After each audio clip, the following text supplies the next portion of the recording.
السلام عليكم ورحمة الله وبركاته.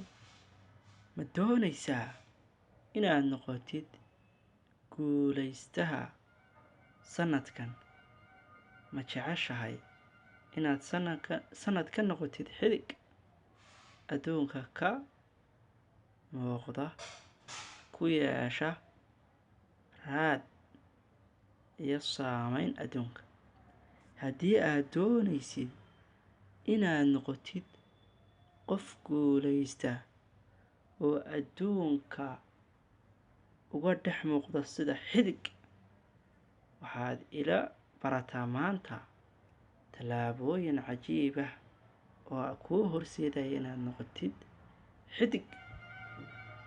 haddaba marka koowaad waa inaad yeelataa hadaf kuu gaara.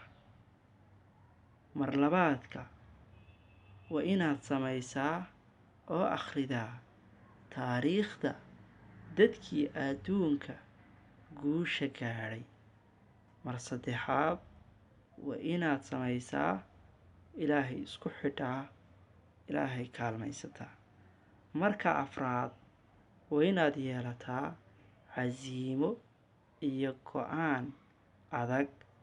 mar walba waxaan kuu rajinayaa guul. ku samee subscribe